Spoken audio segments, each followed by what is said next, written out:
Boa noite, né, a todas, todos, todes. Essa é a nossa terceira aula de Filosofia Geral, né, na Faculdade Nacional de Direito da UFRJ, ainda, né, no modelo remoto. A aula de hoje, né, em tese, já começa a discussão sobre filosofia, mas para chegar a ela, né, eu preciso encerrar a conversa que nós começamos a desenvolver lá na nossa segunda aula, sobre a estrutura do curso de Direito, né? E, em especial, um ponto que eu não abordei na aula do noturno, mas eu acabei trabalhando um pouco na aula do diurno, né? Que é a diferença entre as disciplinas detéticas e as disciplinas dogmáticas. Deixa eu só ver uma coisa aqui. Alguma dúvida em relação à nossa aula anterior? Tá tranquilo? Bom, Certo, professor.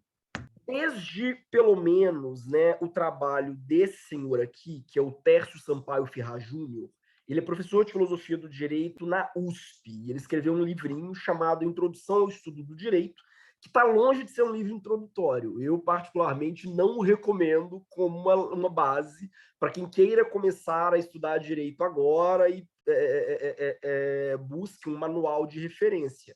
É um livro que vocês podem consultar daqui a alguns semestres, mas que para alunos do primeiro semestre é muito pesado, é muito teórico. Acho que eu até cheguei a falar disso, né? Mas, de qualquer forma, desde o trabalho do Tércio, nós temos uma tendência a separar as disciplinas do curso de Direito em dois grandes blocos. Que blocos são esses, né? As disciplinas zetéticas, também chamadas de propedêuticas, e as disciplinas dogmáticas, também chamadas de profissionalizantes. Eu vou dar alguns exemplos de disciplinas zetéticas e alguns exemplos de disciplinas dogmáticas, né? Antes de explicar, enfim, o que o Tércio quer dizer, né, com essas duas expressões, né? Mas, por exemplo, essa disciplina de filosofia geral é considerada uma disciplina zetética. Filosofia do direito, que vocês terão mais para frente, também é uma disciplina zetética. Teoria do direito é uma disciplina zetética. História do direito e do pensamento jurídico, que vocês estão tendo agora, né, também é uma disciplina zetética. Sociologia e antropologia jurídica, a mesma coisa. Direito e literatura, uma optativa, é a mesma coisa.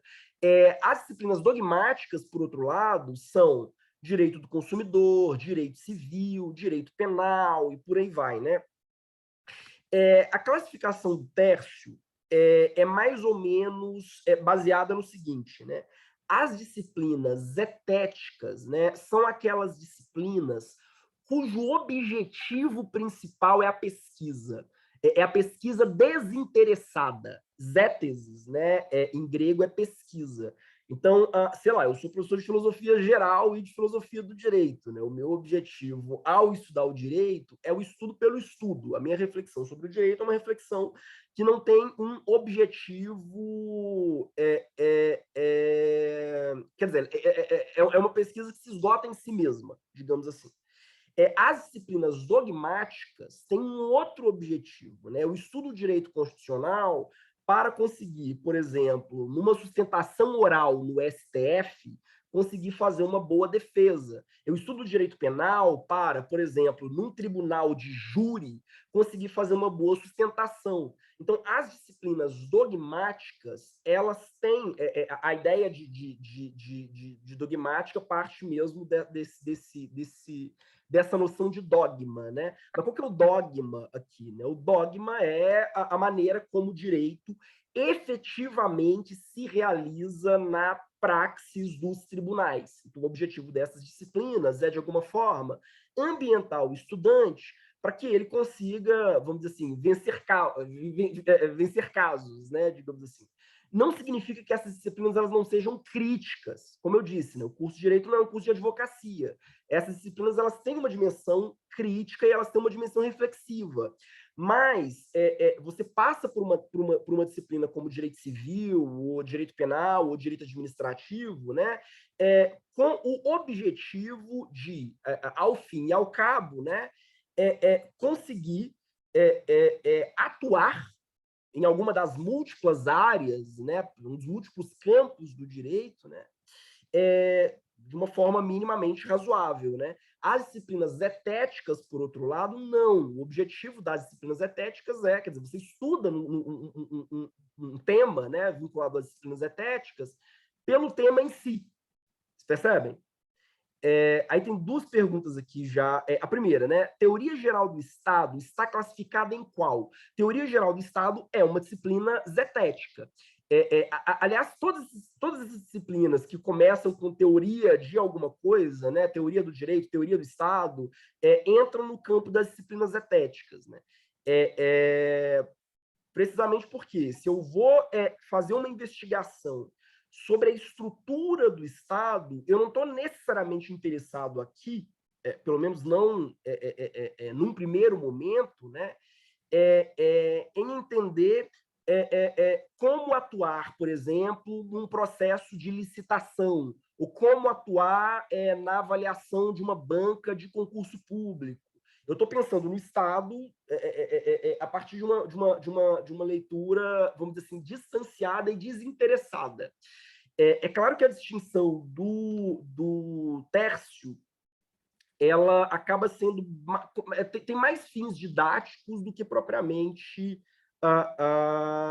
qualquer outra coisa, né?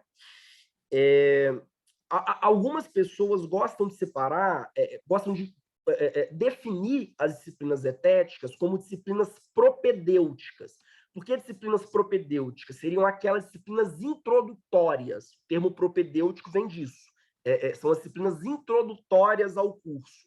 Mas é um pouco enganoso. Por quê? Porque muitas disciplinas zetéticas, muitas dessas disciplinas, vocês veem ao longo de todo o curso.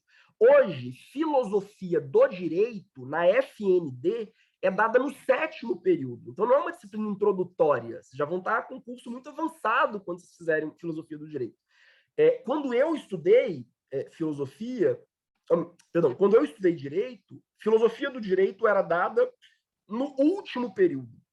E os alunos queriam morrer, porque estava todo mundo interessado em fazer a prova da OAB, estava todo mundo interessado em fazer concurso. E, assim, no último período, a gente tinha filosofia do direito e hermenêutica jurídica. São duas disciplinas zetéticas, são duas disciplinas, vamos dizer assim, voltadas para uma reflexão desinteressada, ou voltadas para a pesquisa pura, digamos assim. E uma outra pergunta, né? Qual manual o senhor recomendaria? Olha, alguns manuais que eu particularmente gosto muito de introdução ao direito. O primeiro é o Caleidoscópio do Direito, de um professor português chamado Antônio Manuel Espanha. O Espanha faleceu no ano passado, embora ele fosse português, ele não como é que eu vou dizer, fofocas acadêmicas, né? Ele não tinha boas relações com os professores nas universidades portuguesas, razão pela qual ele passou boa parte do tempo dele no Brasil, sobretudo nos últimos anos de vida. Ele foi professor, inclusive, de alguns professores da FND. Eu cheguei a encontrá-lo 2 vezes. A professora Júlia Franzoni foi amiga dele. Então, o Antônio Manuel Espanha é um cara que tem uma longa trajetória no Brasil. Escreveu um manual de introdução ao direito enorme, muito grande mesmo, mas é muito gostoso de ler, muito didático, muito fluido. Acho uma obra muito interessante para quem busca alguma referência nesse sentido. Um outro livro de que eu particularmente gosto muito, mas acredito que esteja esgotado, é o Elementos de Teoria Geral do Direito, do Edgar da Mata Machado. O Mata Machado é um autor que faleceu há mais tempo. Ele faleceu em 93. Não sei se eu cheguei a falar dele aqui. Ele foi professor na UFMG, foi senador da República, tem toda uma trajetória política, né? Foi jornalista, resistiu à ditadura militar, né? E o filho dele chegou a ser assassinado pelo doicode, né? Pela ditadura.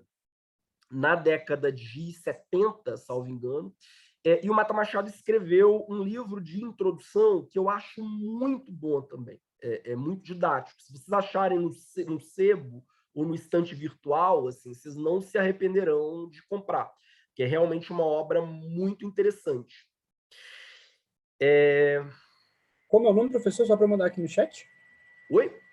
O nome da obra? Só para mandar aqui no chat? Elementos, vou escrever aqui, ó, Elementos de Teoria Geral do Direito, do Edgar de Godoy da Mata Machado. Estou escrevendo aqui agora. Não é sem motivo, né, que o meu TCC em Direito foi sobre o Mata Machado. E o do Espanha chama Caleidoscópio do Direito. O cara chama Antônio Manuel Espanha. Ele também é muito conhecido, né, pelos trabalhos dele em história do direito. Ele tem vários livros, inclusive de introdução à história do direito no Ocidente, que são altamente recomendáveis, assim, são textos muito legais. Além deles, o Nelson comentou que vocês pegaram um texto do Espanha em História do Direito. É um autor muito interessante. Há um ponto nele que não me agrada nem um pouco. Ele minimiza muito o impacto do colonialismo português no mundo, vamos dizer assim, né? Você pega alguns textos dele de história do direito sobre, né, a América portuguesa, né, o Brasil colônia. Ele chega a dizer que a colonização portuguesa era linda e maravilhosa. A gente só não tinha liberdade política, religiosa e civil, e tinha escravidão. Mas fora isso, a colonização portuguesa era maravilhosa. Mas a gente dá um desconto, porque era realmente um cara muito interessante. Fora tudo, professor, era bom, né? Oi? Tirando tudo dessa colonização, era uma coisa boa. Era uma coisa maravilhosa, tirando escravidão, mercantilismo, violência política, religiosa, civil. Ele tem, inclusive, ele sofreu muitas críticas em virtude dessa tese, e, inclusive, ele escreveu um artigo. Eu cheguei a trabalhar esse artigo no semestre passado, com a minha turma de História do Direito. Dei História do Direito no semestre passado. É um artigo chamado, se não me engano, Depois do Leviatã, em que ele justifica, digamos assim, a defesa dele da América Portuguesa com uma colonização boa, digamos assim. Mas, tirando esses aspectos, é um cara muito interessante e o manual dele é excelente. Tem duas outras obras mais antigas de autores que, sendo mais... Aliás, tem mais uma que eu gosto, que é de um cara chamado Franco Montoro. Quem é de São Paulo seguramente já terá ouvido esse nome. O Franco Montoro foi, não me lembro se governador ou prefeito de São Paulo. O Franco Montoro, ele tem um livro de introdução ao estudo do direito que é muito bom. Tem um gargalo. O Franco Montoro é justnaturalista. Ele é católico, da esquerda católica, mas, enfim, faz um livro inteiro, justnaturalista, aristotélico, enfim. Mas, a despeito disso, é um livro muito bom. E um cara que está queimando no inferno, mas fez um livro de introdução que é clássico, que é o Miguel Reale. Quer dizer, o livro do Miguel Reale acaba sendo... Muitas faculdades ainda o utilizam, né, como base de referência para o estudo do direito. Eu acho um livro chatíssimo. Chatíssimo, chatíssimo, chatíssimo. Eu nunca consegui ler inteiro porque eu durmo mesmo. Sem pudores. Mas é um livro que quase... É um material de consulta que é quase inescapável. E tem um outro cara que eu gosto muito.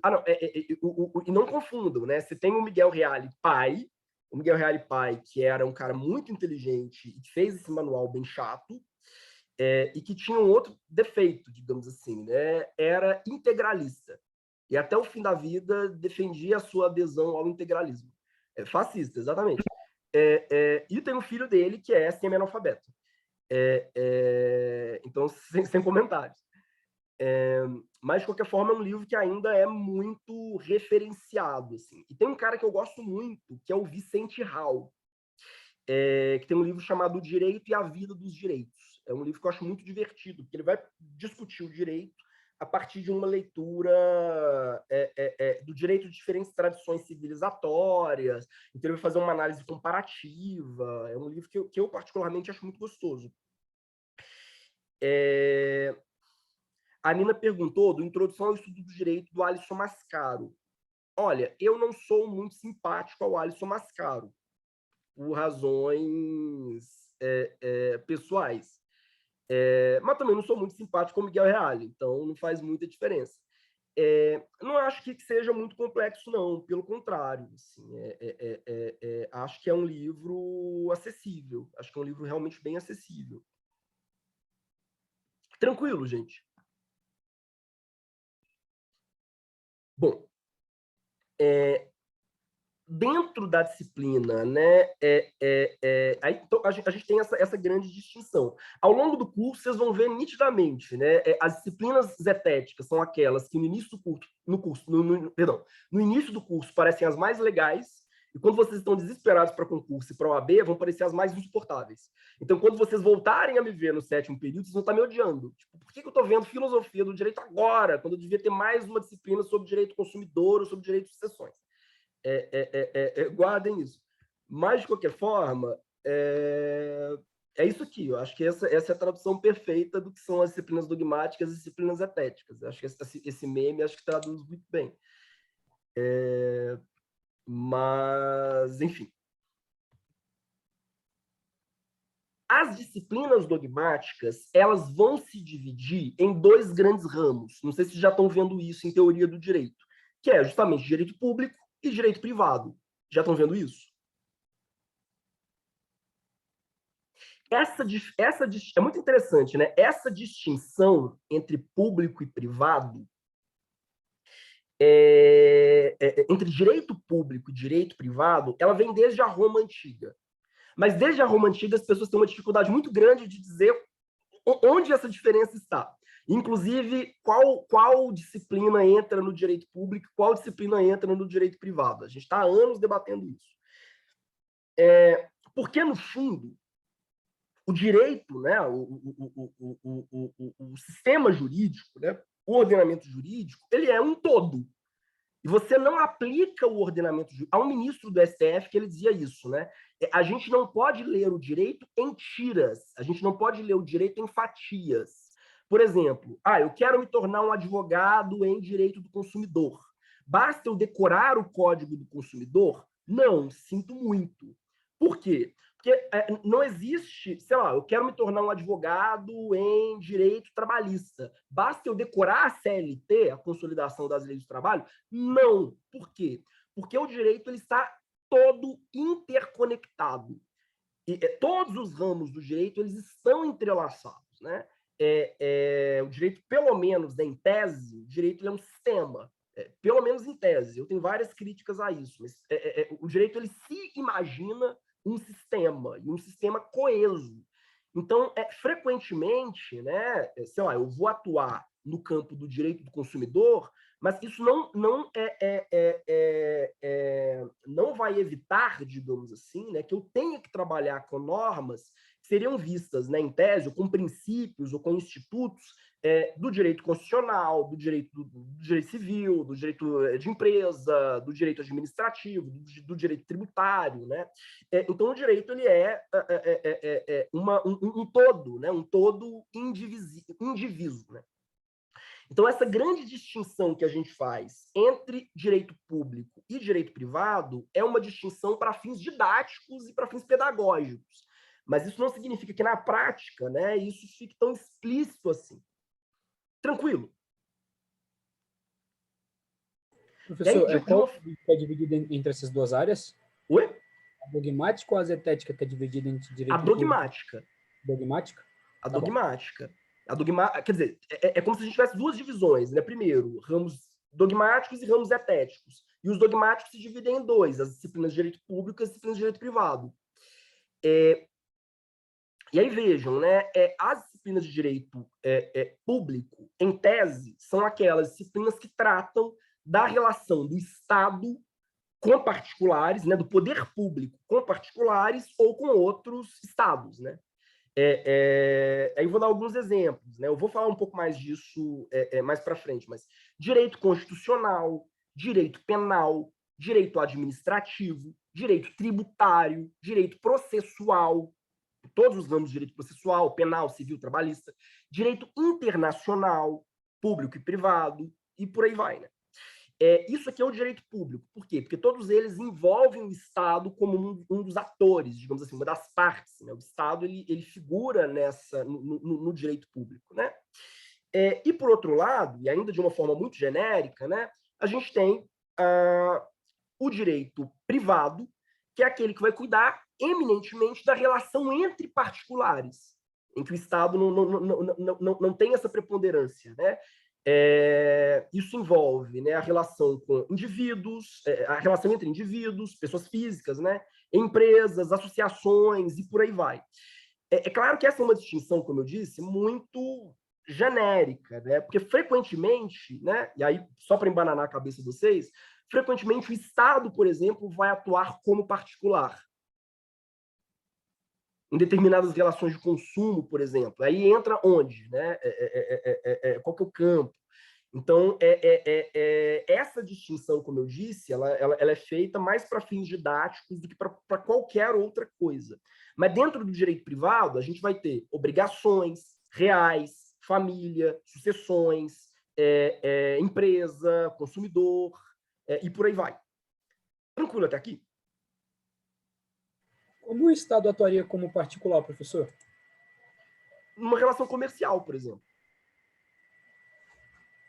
Só que aí entra uma discussão, né? O Estado ele compra um produto, mas aqui envolve direito consumidor ou direito administrativo? Em tese, o direito administrativo, mas subsidiariamente, quer dizer, então você tem toda uma imbricação. Você percebe? Aliás, um cara que debate muito essa questão dos diferentes ramos é o próprio Mata Machado. O livro dele ele tem um capítulo inteiro, né, sobre os ramos do direito e como frequentemente esses ramos se confundem. Né? Quando a gente diz a diferença entre direito público e direito privado é que um envolve Estado e outro não, tá legal, eu aceito o argumento, mas não me altere o samba tanto assim, porque é um pouco perigoso. Tranquilo. Alguém me perguntou, o Nelson perguntou por que eu não curto o Mascaro. Olha, tem duas coisas, né? A primeira é ideológica, digamos assim, né? Eu acho que ele está muito menos à esquerda do que parece, vamos dizer assim, né? Ou ele criou uma espécie de logomarca do que é um pensamento crítico de esquerda e progressista na academia, mas que não se traduz necessariamente no tipo de trabalho que ele faz. E é uma crítica que eu faço não só ao Mascaro, mas a toda uma escola paulista de teoria crítica. E com um vício terrível, né, que é o fato de que o paulista só lê em paulistas. Né? Eu falo, a academia paulista só lê a si própria. Então, o cara, eles se acham absolutamente geniais por causa disso. Porque não leem, sei lá, não leem o pessoal na escola de Pernambuco, então acho problemático. Em termos pessoais, é uma pessoa, bom, enfim, não vou dizer nada para não ser processado, mas enfim, Nelson. Ô, professor, esse negócio que o pessoal que fala que, tipo, muita gente de São Paulo só é negócio de São Paulo, né? Aquele que fala um pensamento espiano, né? Tipo... Sim. Não, exato. Os murinhos da faculdade da USP que só fica a produção interna, né? Exato, eles só citam a si mesmos, é muito estarrecedor, assim, eles só citam a si mesmos, eles só convidam a si mesmos e tem um hábito péssimo. Quem aqui for seguir carreira acadêmica verá isso. Muitas vezes você compõe um painel, sei lá, a gente vai compor um painel com 5 professores para palestrarem sobre temas específicos, né? O professor da USP será o último a chegar, o primeiro a sair. Ele vai, fala e vai embora. Ele não ouve a fala dos demais.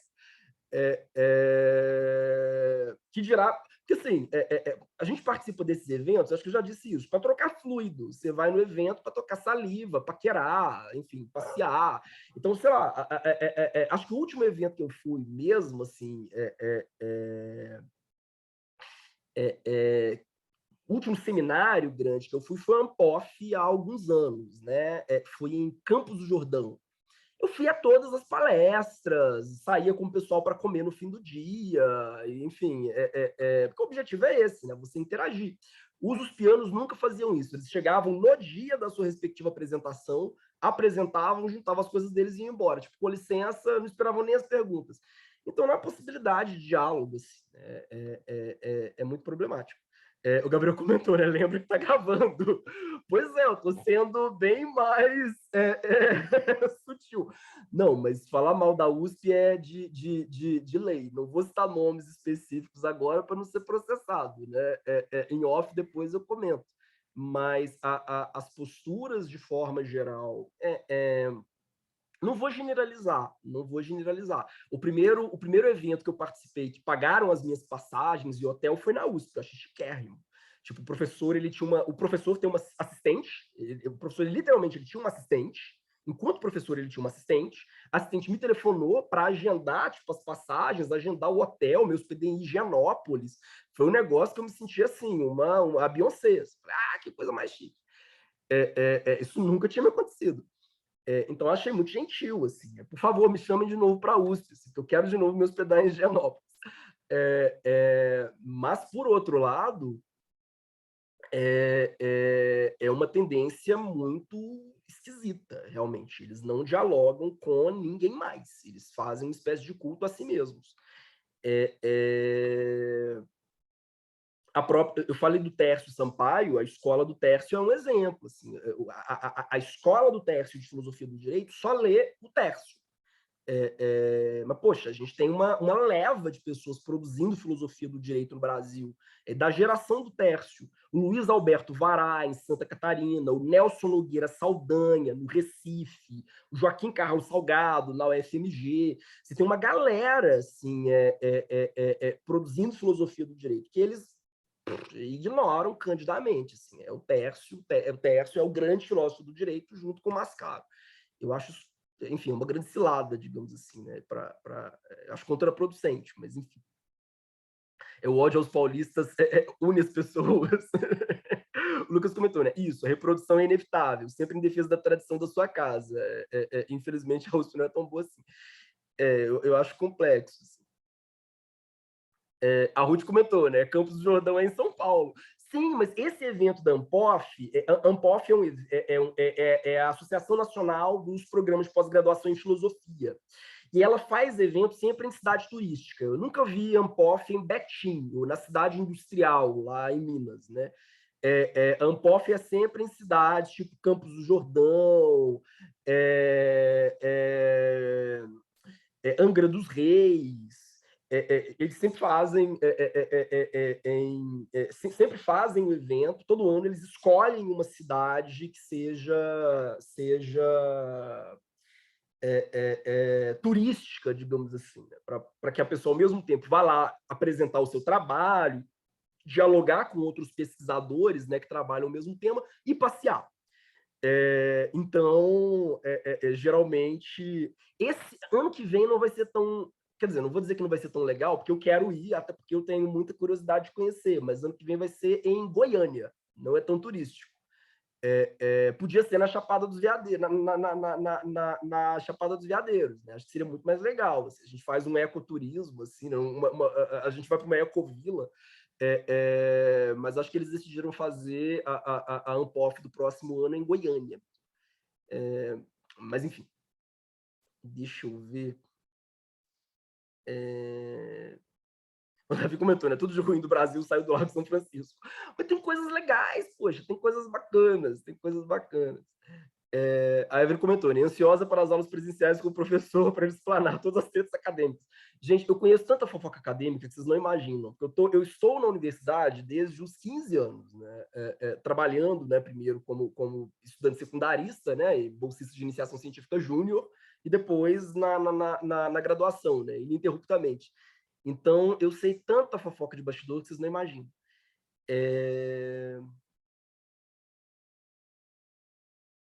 Deixa eu ver. A Evelyn comentou, né? A Janaína Pascoal é a prova de que não dá para confiar na USP. Mas eu realmente defendo a tese de que a Janaína Pascoal ela virou professora por uso capião. Devia estar andando pelos corredores da USP, viu uma sala desocupada, falou: ah, que legal uma sala, vou dar aula aqui. Só isso explica. Assim, acho incompreensível. Deixa eu ver. O Nelson comentou, né? O professor não está precisando de assistente, não. Poxa, quem me dera. Assim. Mas o salário dos professores da USP é consideravelmente maior do que o meu. Aliás, assim como, né, as bolsas de pesquisa na USP, a bolsa da FAPESP é maior do que... Porque existe um padrão. Se você vai fazer mestrado, doutorado e pós-doc, né, existe um valor fixo para a bolsa de pesquisa, exceto na USP. Eles sempre argumentam que o custo de vida em São Paulo é maior, então eles aumentam um pouco tanto o salário dos professores quanto o valor das bolsas. Assim. Então, inveja define. E eles têm em geral, eles têm um assistente, secretário, um negócio que eu acho muito, muito chique. Muito chique. Deixa eu ver. Choro de inveja no banho. Pois é. Não, verdade. Não se for pensar, né? O Maurício comentou, né? Se for pensar em termos de custo de vida, o custo de vida do Rio também é caríssimo, né? Mas eles sempre usam isso como justificativa para aumentar um pouco os seus respectivos salários e bolsas. Mas, enfim. Em relação a essa diferença entre esses dois grandes ramos, está tranquilo? Direito público e direito privado? Vocês vão voltar a ver isso em outras disciplinas, né? Eu estou só introduzindo de uma forma muito genérica mesmo. Mas isso está ok? Sim. Mesmo? Assim, professor, tá de boa. Bom, aí eu vou citar alguns ramos do direito público, né, algumas disciplinas do direito público, e dar uma definição muito genérica de cada uma delas, só realmente para vocês se localizarem. Assim. Vai ser muito, muito genérico, como vocês verão. Mas só para a gente começar uma conversa. Genérica e eventualmente até imprecisa. Eu estou com medo de cometer alguma gafe, né? Ao descrever esses ramos, né? Mas é só realmente para a gente começar a se ambientar. Alguém levantou a mão, acho que o Daniel. Daniel. Na verdade, eu ia fazer uma pergunta que eu acho que o senhor vai responder bem agora. Então, com os ramos do direito, então, pode deixar depois. Era sobre o direito internacional, mas acho que o senhor já vai chegar lá, então deixa quieto. Depois eu pergunto. Não, beleza. Valeu. Mas qualquer coisa você me fala, então. Quando eu terminar direito internacional, você me diz se eu te respondi ou não. Uhum. Mas, bom, então, o primeiro ramo, né, do direito público que a gente tem que levar em consideração é o direito constitucional. O direito constitucional é visto por muitos, né, como sendo o pilar de todo o ordenamento jurídico, né, a principal disciplina do direito. Não é à toa, né, que a gente tem assistido até uma febre, né, de livros do tipo direito civil constitucionalizado, direito de empresa constitucionalizado, direito do consumidor constitucionalizado, né? Porque, na verdade, o direito constitucional é aquele que estrutura, né? Que oferece, vamos dizer assim, o esqueleto do ordenamento jurídico, né? Muitos autores eles vão definir o direito constitucional como uma transição, né, entre a política e o direito, né? Mas por quê? Porque a Constituição é justamente, né, esse pacto civilizatório que um povo estabelece, né, esse grande contrato social, digamos assim, né, que uma comunidade estabelece e que a institui enquanto uma sociedade política, jurídica, cultural. Quer dizer, então, o direito constitucional é realmente essa pedra de toque, né?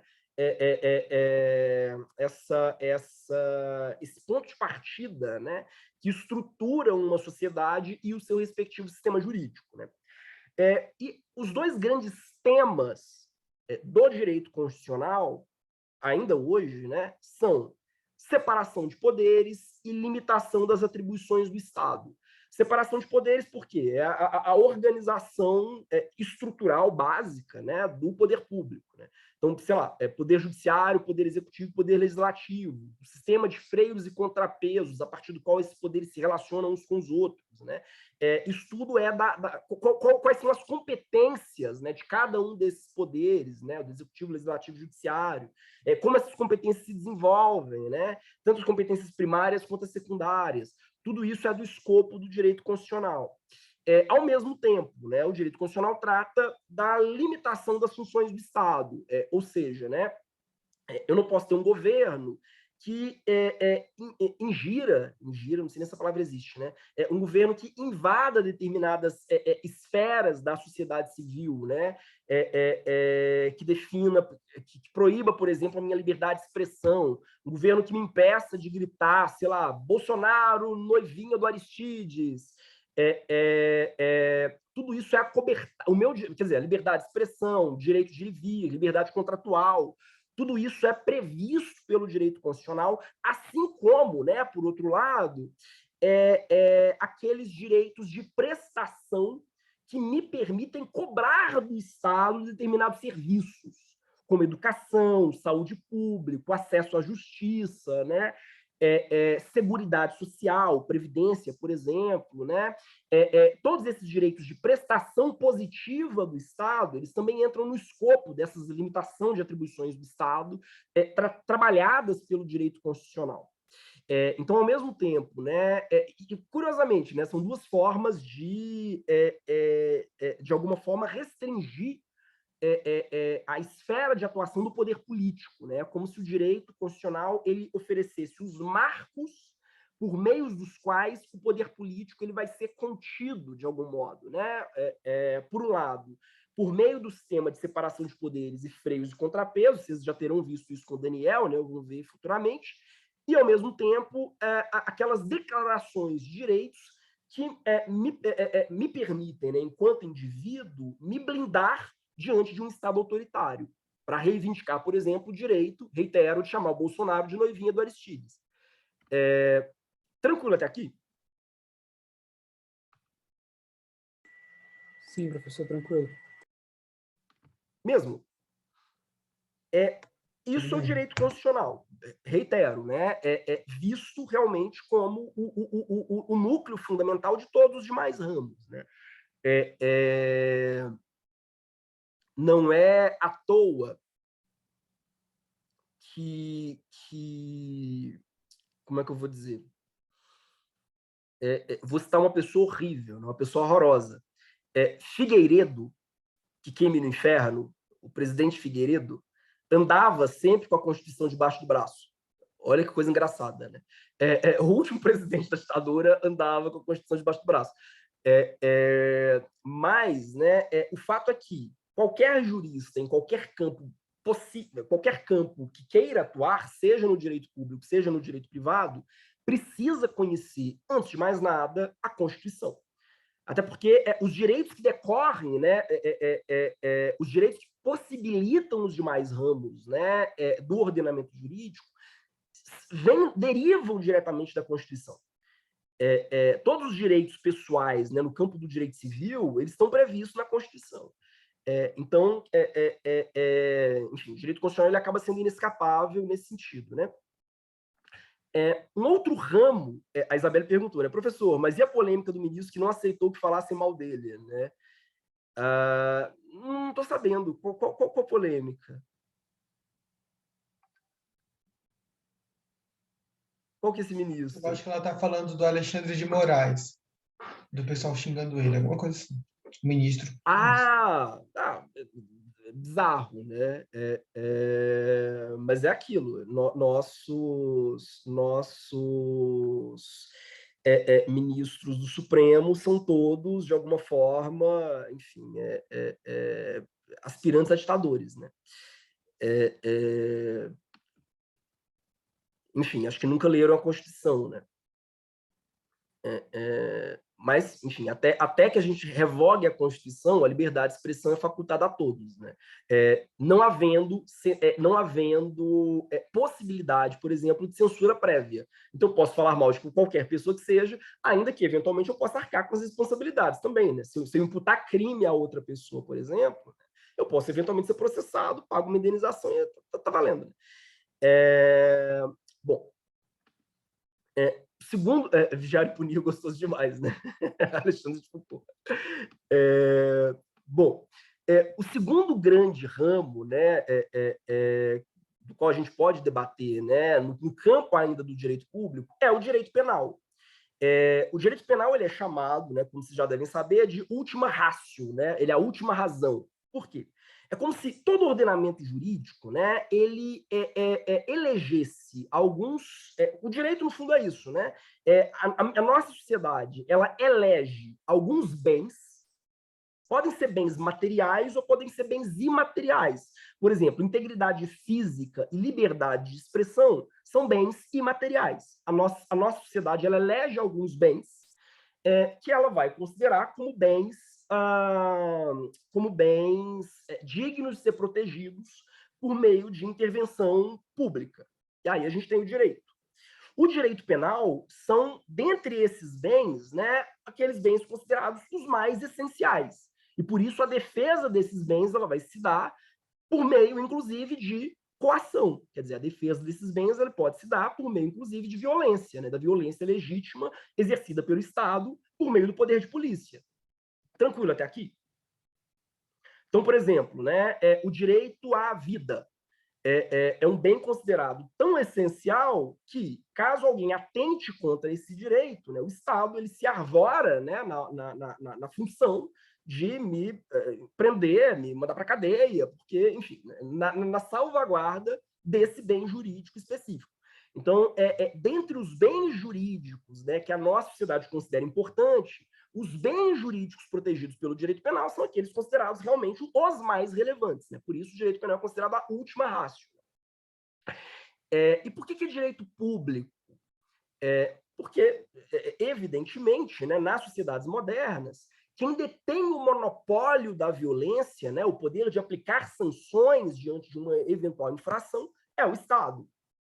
E mais do que isso, nas sociedades modernas, né, o crime é visto como um crime, antes de mais nada, contra o Estado. Em que sentido? Né?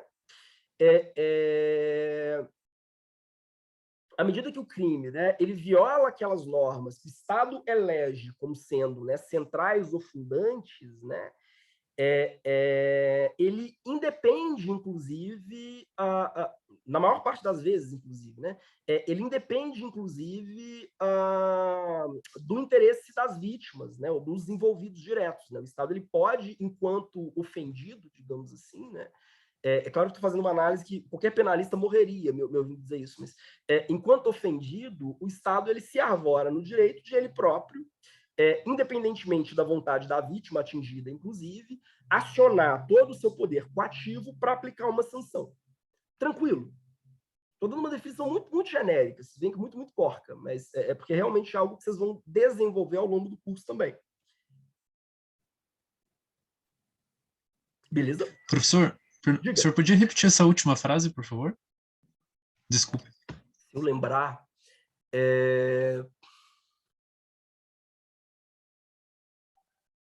Caramba, eu já me esqueci.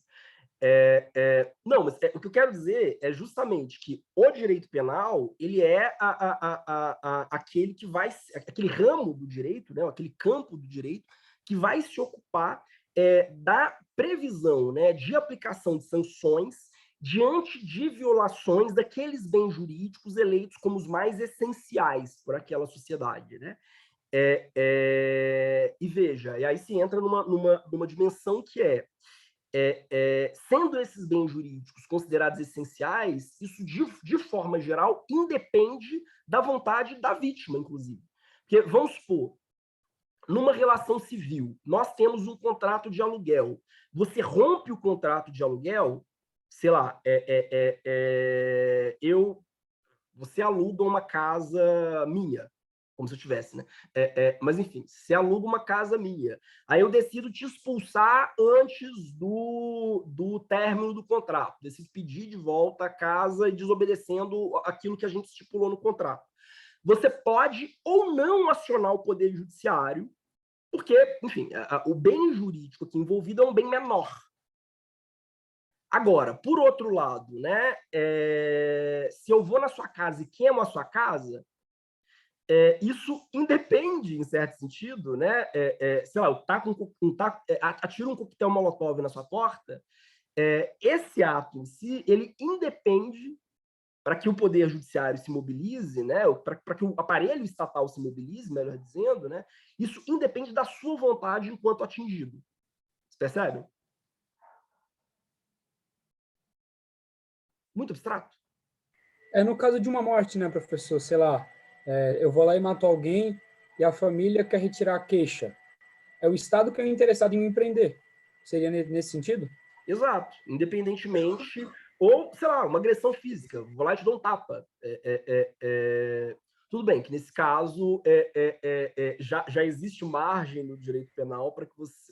quer dizer, sendo de menor potencial ofensivo, né, a vítima pode ou não, né, dar seguimento ao processo. Mas, de forma geral, há exceção, né, a Sandy até colocou bem aqui, de violência doméstica. Ela colocou, né? Isso ficou bem claro com ações de violência doméstica, né? Que o MP leva adiante mesmo que a vítima não queira mais. Exato. Quer dizer, se tem uma dimensão aqui em que a relação jurídica que se dá, né, não é simplesmente a relação entre o agressor, né, e a vítima. A relação é entre o Estado e o agressor. Vocês percebem? Sim. Bom, aí a gente tem o direito administrativo. O que o direito administrativo faz? Diga. No caso de, sei lá, pequenos furtos, é interesse do Estado ou da vítima continuar com o processo? Furto também é interesse do Estado. É Estado? Também é interesse do Estado.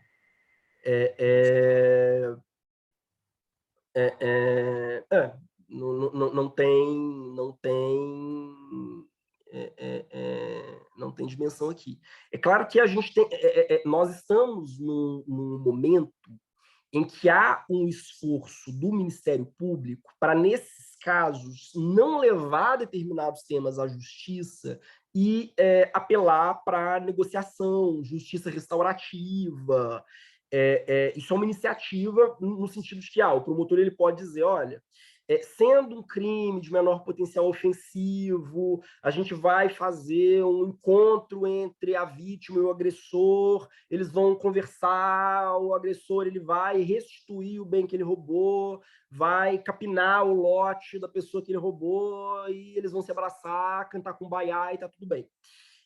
Isso é possível, mas é externo, vamos dizer assim, à lógica mesma do sistema, digamos assim, né?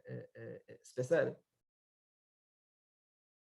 Quer dizer, tá mais ligado à escolha do Ministério Público do que propriamente a maneira como se estrutura o rito mesmo. Entendi, professor. Obrigado. Bom, a gente tem, além disso, o direito administrativo, que é aquele ramo que ele estrutura as funções da administração pública. Licitações, servidores públicos, nada... A Universidade Federal, por exemplo, é toda regida por normas de direito administrativo, né? O regimento da universidade é marcado por normas de direito administrativo. A nossa aula de hoje é inteira regulada por normas de direito administrativo, né? Eu, na condição de servidor público, vocês como usuários de um serviço prestado pela universidade, que é, enfim, uma autarquia, né? Então, enfim, as normas do bandejão, né, as normas de licitação que permitem que uma empresa terceirizada venda comida a preços módicos, subsidiados para estudantes universitários. As normas do bandejão são atravessadas por regras de direito administrativo. Então, o direito... Quer dizer, meu contra-cheque, né? Meu contra-cheque é todo estruturado em termos de direito administrativo. Isso não tem muito segredo em relação a isso. Cá entre nós, é o primo pobre do direito público. Como assim o primo pobre? Porque é a parte menos teórica, é realmente a parte que dá menos... que tem menos nuances, vamos dizer assim, conceituais ou reflexivas, tem muito pouco espaço para você desenvolver massa encefálica no direito administrativo, que os meus colegas administrativistas não me ouçam. Tributário, direito tributário, impostos. É mais do que isso. Né? Tributo é um conceito mais abrangente do que imposto. Mas tributário é basicamente isso. É coisa de gente rica. Para quem eventualmente paga imposto, existe direito tributário. Direito processual. Direito processual são todos aqueles ritos que se desenvolvem, né? Aquele conjunto de procedimentos, né? Que se desenvolvem dentro do processo, digamos assim, né? De um processo judicial. O direito processual ele rege as ações das partes, né? E do juiz na condução de um processo qualquer. Todos os ramos do direito processual são públicos. Processo civil, direito civil é direito privado. Processo civil é direito público. Direito do trabalho, hoje considerado privado. Processo do trabalho é processo público. E por aí vai. Por quê? Porque é processo público. Você tem uma figura que presentifica o Estado, que é o juiz, e a relação do juiz com as partes. Daniel. Professor, o que é forense? Tipo, eu vi várias vezes já, bom, várias vezes não, mas já vi algumas vezes nas aulas e às vezes parece que tem algum significado diferente para cada um. Para mim, eu lembro só de série criminal quando eu vejo isso, não sei o que seria isso. Forense é de fórum, tribunal. Ah, ok, então tudo que vá para o tribunal, algo assim? Atividade que se desenvolve no âmbito do tribunal. No âmbito jurídico, algo assim? Ah, ok. Entendi. Beleza, valeu, professor. Tranquilo? Nem toda atividade judicial, ou melhor, nem toda atividade jurídica, melhor dizendo, é atividade forense. Por exemplo, mediação e arbitragem. Ocorre fora do fórum. Mas, sei lá, um processo. Estou processando alguém. É uma atividade forense. Tranquilo? E, por fim, direito internacional. Tanto direito internacional público quanto direito internacional privado. Ambos são da ordem do direito público. Direito internacional público é o quê? Relação entre estados, basicamente. Ou relação entre estados e determinados organismos transnacionais ou internacionais. Isso é da esfera do direito internacional público. Diplomacia, por exemplo. Diplomacia e guerra, né? Basicamente. Né? São os dois grandes campos do direito internacional. Né? Diplomacia e guerra. Direito internacional privado é a relação do indivíduo, né, com o Estado, mas em âmbito internacional. Então, aquisição e perda de nacionalidade, ou a hipótese em que eu tenho uma propriedade em outro território, eu estou me divorciando e meu filho nasceu em outro país, a gente vai brigar pela guarda. Tudo isso é do escopo do direito internacional privado, mas segue sendo um ramo do direito público. Tranquilo? Tinha alguém que tinha uma pergunta sobre direito internacional? Eu respondi? Era eu, professor. Só posso aproveitar e fazer uma outra pergunta? Eu justamente estava pensando em casos de pessoas assim, tipo, não sei, um bandido, não sei, que fugiu para outro país, não sei, às vezes é capturado lá, ou isso, esse tipo de situação.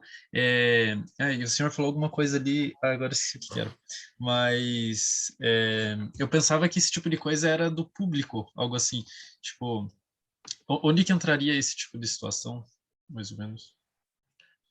Cara, assim, não, direito internacional privado. Vocês irão estudar isso em direito internacional privado. Ok. Quer dizer, pelo menos foi onde eu estudei, beleza, né? Tranquilo, gente? Tranquilo. O Nelson levantou a mão. Nelson. E a Ruth também. Professor, um caso de extradição, O país que está com o suposto criminoso é obrigado a extraditar? Olha, cada ordenamento jurídico tem regras específicas. É, por exemplo, né, eu fui condenado à pena de morte nos Estados Unidos, né? Eu posso ser extraditado? Posso, mas no Brasil não há pena de morte. Então, uma série de normas, tanto brasileiras quanto internacionais, de forma geral, que indicam que eu posso ser extraditado desde que a pena que me seja aplicada lá não seja maior do que as penas aceitas no país, no meu país de origem. Então, tem várias pequenas Saquei. regras nesse sentido. É porque tem, tipo, os caras, tipo, o Snowden, Uhum. a Shakur, que, tipo, eles estão mó tempo, eles estão procurar, até hoje lá, tipo, nos Estados Unidos, tipo, se eles tocarem o pé lá, eles são presos. Aí, Isso é tipo, uma outra questão também, né? Muitos países, né, também possuem normas, e aí muito específicas, relacionadas a crimes políticos. Por quê? Até para evitar perseguições a opositores políticos em qualquer estado, né? Muitos países, é o caso do Brasil, criaram uma série de normas para proteger indivíduos acusados de crimes que sejam considerados crimes políticos, né? Sei lá, chamei o Bolsonaro de noivinha do Aristides, aí isso vira você criminalizado por causa disso, aí eu fujo para Cuba. Cuba pode me extraditar com base nisso. Em geral, os países eles são muito reticentes na possibilidade de extradição de pessoas acusadas de crime político.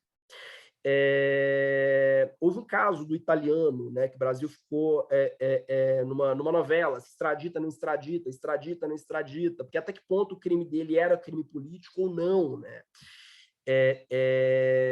A mesma coisa agora com aquele cara, boçal, do youtuber, que fugiu para os Estados Unidos.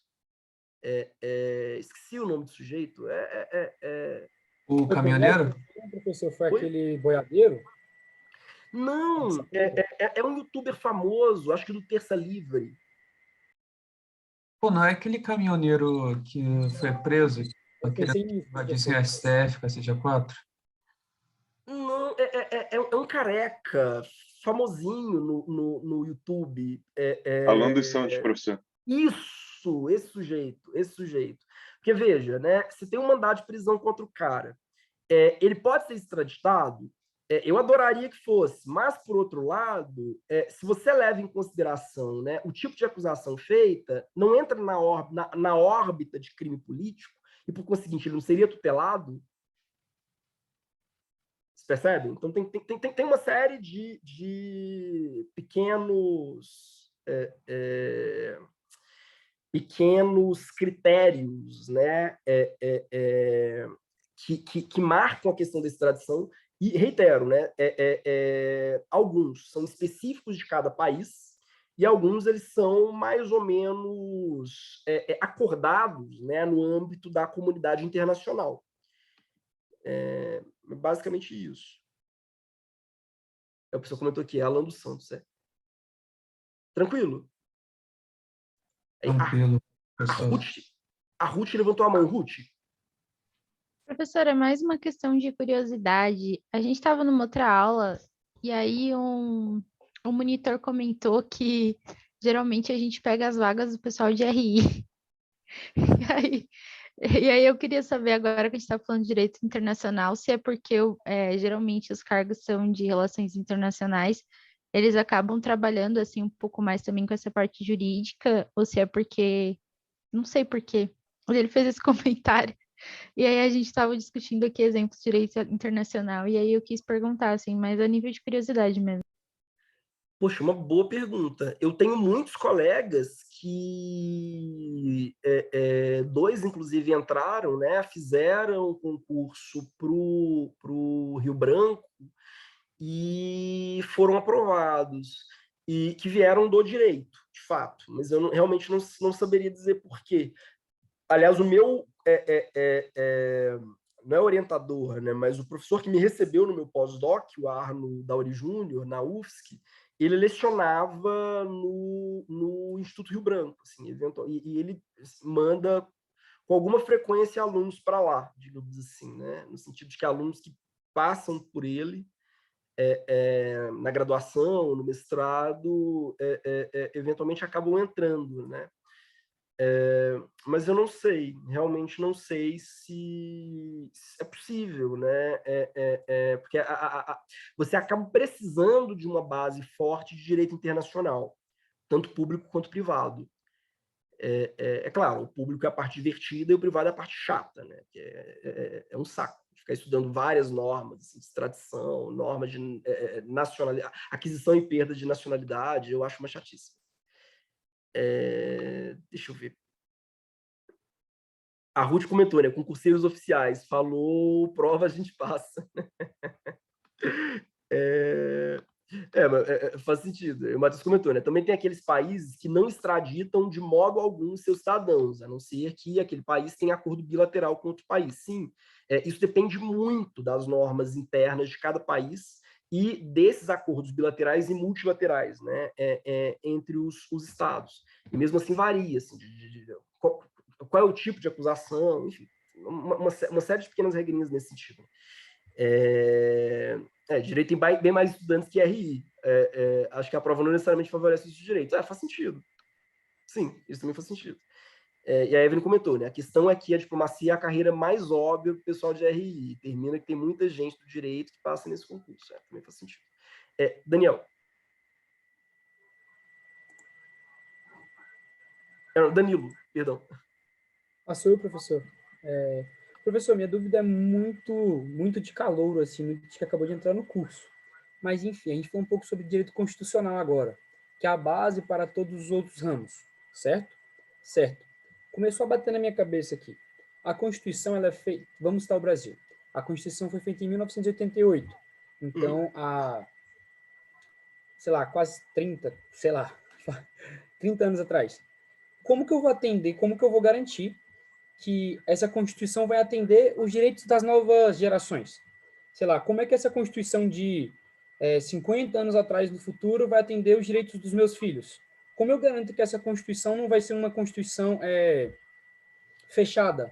Sei lá, porque em 88 a gente tinha... A sociedade era outra em 88. Como é que eu garanto que essa Constituição vai continuar atendendo os direitos de todos os participantes da sociedade? Porque ela não vai poder deixar de atender quem está vivo, que é muito velho, mas também ela não pode deixar de atender quem é muito novo, com as leis lá antigas.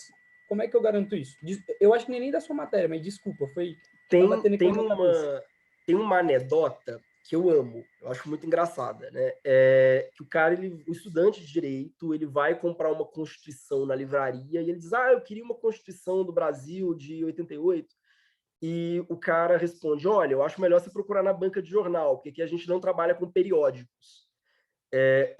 Por que ele diz isso? Porque a nossa Constituição ela é reiteradamente emendada, né? A gente já passou das 100 emendas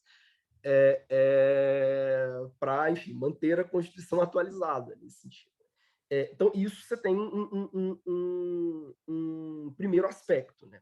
A Constituição ela é passível de reforma, ainda que o processo, né, legislativo para reformar a Constituição seja um processo mais exigente do que aquele necessário, um processo mais trabalhoso do que aquele necessário para reformar uma lei infraconstitucional. Então, esse é um ponto. O segundo ponto é a interpretação da Constituição muda.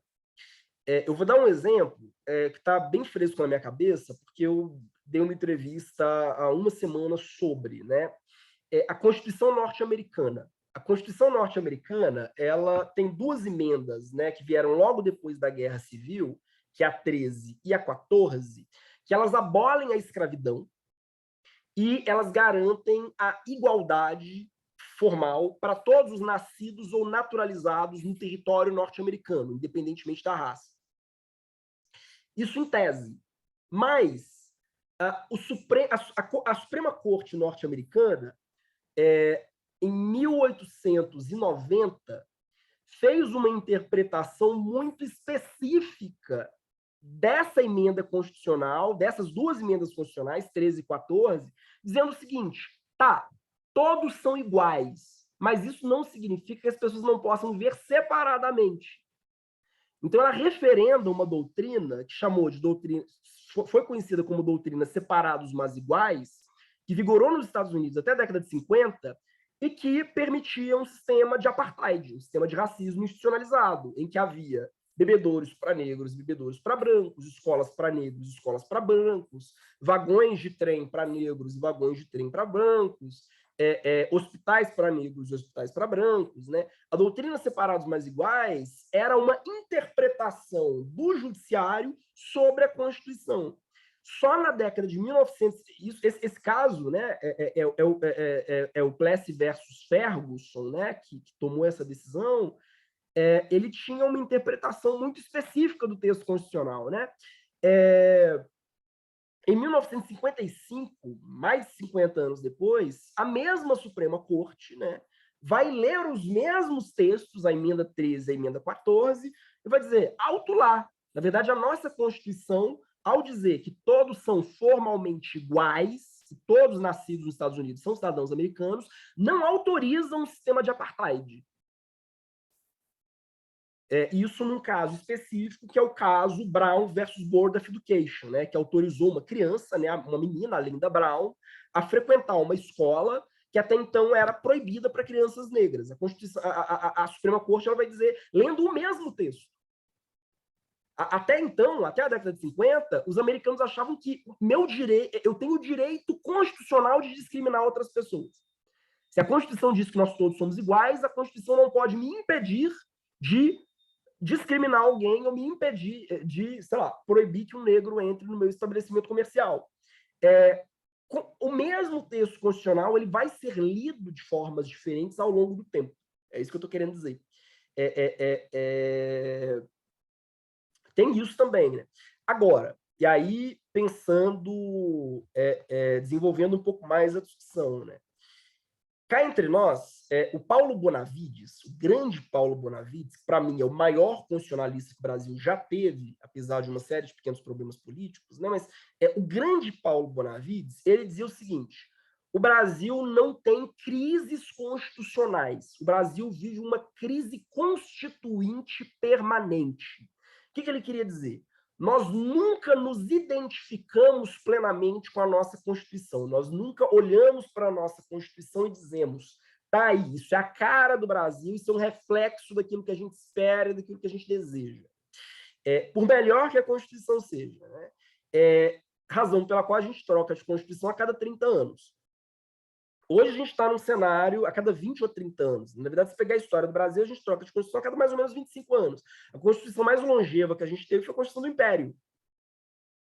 Literalmente, a Constituição que mais durou na história do Brasil foi a Constituição do Império.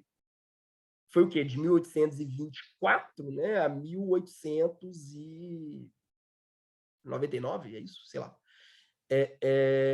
Fora isso, as nossas constituições duram exatamente 25 anos, quer dizer, duram de 25 a 30 anos.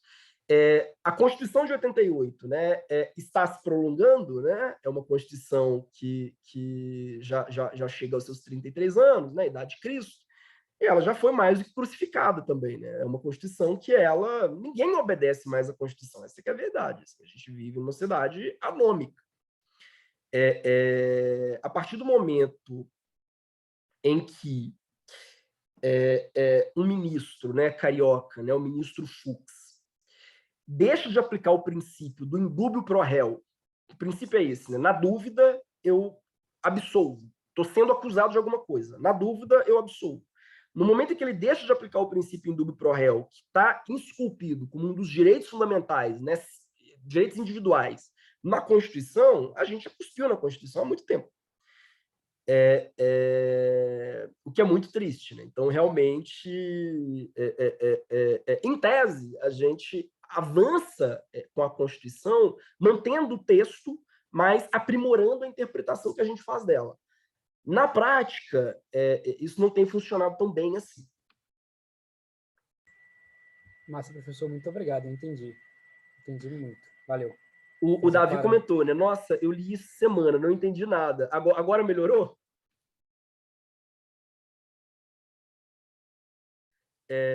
O Nelson levantou a mão. Nelson. Ô, professor, eu sei que não é bom que a gente muda de Constituição de 25 em 25 anos, mas também, tipo, os países feitos os Estados Unidos, que nunca mudaram de Constituição, tipo, lá tem, sei lá, uns 200 anos, também tem um monte de problema, porque Não, foi sem criado por dúvida. cara, que hoje em dia eles estão queimando lá no inferno, né, cara? E esses são os valores deles ainda, né? Sim, sem dúvida. Não, e é aquilo, né? Os Estados Unidos ele tem uma Constituição que ele não muda, mas, por outro lado, você tem um poder, uma Suprema Corte, que ela é muito ativa, né? Então, para você entender o direito constitucional norte-americano, não basta pegar a Constituição. Você tem que pegar as pilhas de decisões, né, dos últimos 150 anos da Suprema Corte norte-americana, e o entendimento da Suprema Corte, ele vai mudando muito ao longo dos anos, né? Esse caso do Plessy versus Ferguson, né, e do Brown versus Board of Education é um exemplo, né? No fundo, a Suprema Corte ela faz o direito constitucional, né, lá, no sentido de que ela vai realmente transformando, né, ela vai tentando ajustar o direito constitucional a essas demandas sociais, né?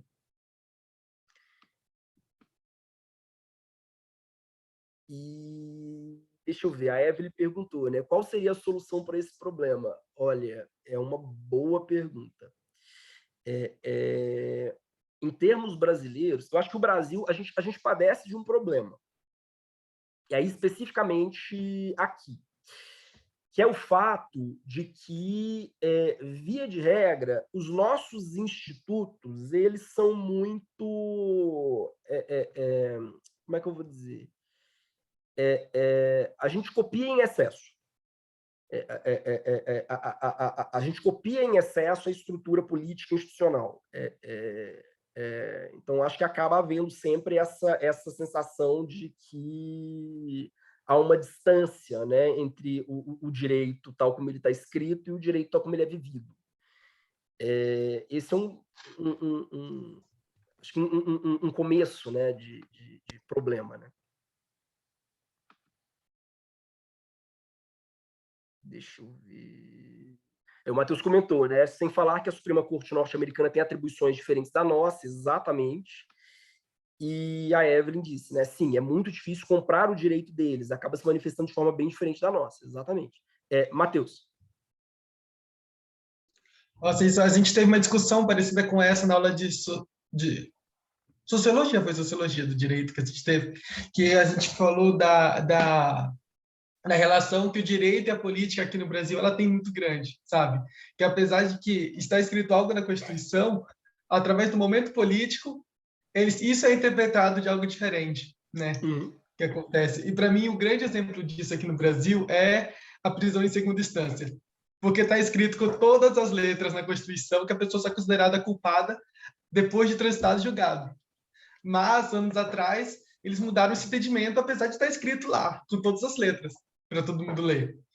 E por causa do momento político da época, e logo depois, esse entendimento foi mudado também para um outro entendimento, sabe? Sim. Isso acontece bastante aqui no Brasil. E olha que coisa bizarra, né? Você antecipa a ordem, né? Primeiro, se julgaria, né, o caso geral, uma discussão abstrata, digamos assim, né? É possível prender antes da segunda instância ou não? Aí tem um caso específico, que é a prisão do Lula. Aí eles invertem a ordem. Primeiro vamos julgar a prisão do Lula e dizer que sim, é possível prender em segunda instância, e depois a gente julga o caso geral e diz não, teoricamente não é possível. Então você mostra como esses jogos de interesses eles ditam, né, o funcionamento, né, dessa instância.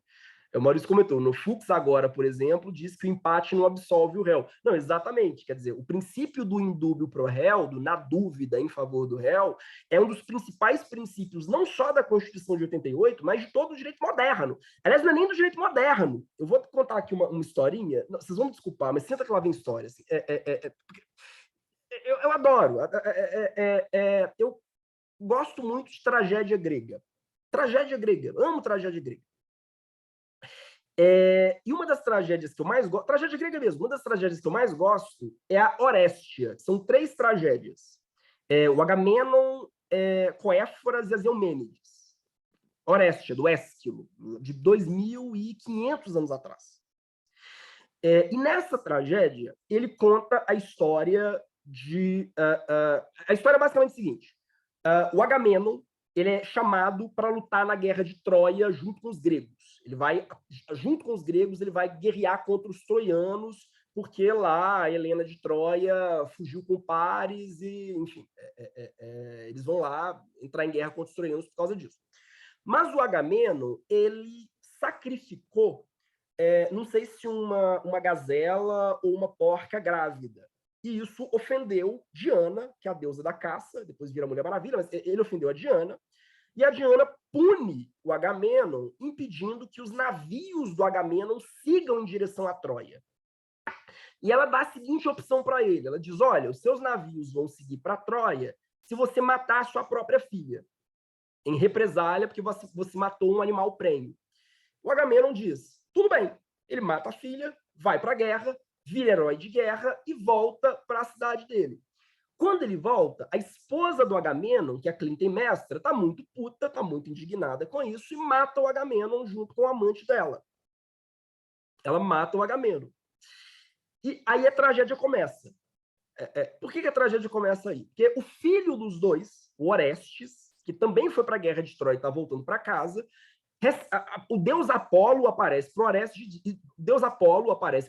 e diz, seu pai foi morto e você precisa vingar o seu pai. Como você vai vingar o seu pai? Matando a pessoa que matou o seu pai. O Orestes diz, tudo bem, vou fazer isso agora. Tá, mas quem matou seu pai foi sua mãe. Tudo bem, ele vai lá, mata a própria mãe, e ele começa a ser perseguido pelas fúrias, as Erinhas, que são as deusas da vingança familiar. Quem já leu Sandman, ou vai assistir Sandman na Netflix, as Erinhas aparecem, elas são grandes antagonistas, né, do Sandman. Ele começa a ser perseguido pelas Erinhas, ele sai correndo, assim, as Erinhas são fúrias, elas são, tipo, parentes da Medusa. As Erinhas começam a perseguir o Orestes pela Grécia toda, até que ele vai parar em Atenas, a cidade de Atena. E em Atenas, a deusa Atena aparece para ele e diz, vou te ajudar. Eu vou criar um tribunal, mas vai ser um tribunal não de deuses, vai ser um tribunal de seres humanos, porque eu acho que os deuses estão fazendo muita bagunça, intervindo na vida humana. Diana, Apolo, as Erinhas, os deuses têm que parar de intervir na vida humana. Então eu vou criar um tribunal com pessoas, com outros seres humanos, que vão te julgar enquanto seres humanos. Essas pessoas vão te julgar. Beleza. Agamenon é julgado pelo crime de ter matado a própria mãe, e o tribunal de seres humanos criado por Atenas, né, que seria o primeiro tribunal da história, digamos assim, né, o primeiro tribunal não religioso da história, pelo menos, esse tribunal chegou ao empate. E qual é a resposta, então, de Atenas? Sempre que o tribunal resultar em empate, o réu deve ser absolvido. Isso em 2.500 anos atrás. Ou seja, né, a gente está voltando no tempo com força. Né? Por que eu estou dizendo isso? Porque essa ideia, né, de indúbio pro réu, né, na dúvida em favor do réu, ela é uma conquista civilizatória na história do direito. Né? Ela tem pelo menos 2.500 anos. Então, quando a gente tem uma série de ministros e promotores, né, abraçando um outro princípio, que é o indúbio pro societate, essa gente não está querendo nem voltar para a Idade Média, eles estão querendo voltar para qualquer outra coisa. Bom, mas enfim, muito triste. O Gabriel perguntou, né, o que o Fux alegou, né? A gente tem muitos juristas hoje flertando com a ideia do indúbio pro societate, ou seja, na dúvida, eu preciso defender os interesses da sociedade contra os interesses do réu. Há, inclusive, um movimento dentro do Ministério Público com esse nome, né? Enfim, uma tristeza. Podemos continuar? Professor, só para fechar, então... a Constituição ela continua atendendo os direitos, continua sendo essa coisa que tem cláusula pétrea e tal, mas as interpretações de quem vai estar no poder que vai mudando. Então, Sim. sei lá, a minha geração não vai ser atendida porque daqui a um tempo a minha geração vai estar lá em cima ditando a interpretação e a interpretação da minha geração vai mudar. Aconteceu também, eu acho que foi um exemplo é que a gente estava debatendo na outra aula, que a professora, professora, acho que foi o professor, não, a Tamires, a monitora de sociologia, falou que para o Supremo permitir o casamento entre duas pessoas do mesmo sexo, ele só mudou a interpretação. Então, vai acontecendo isso para atender as gerações.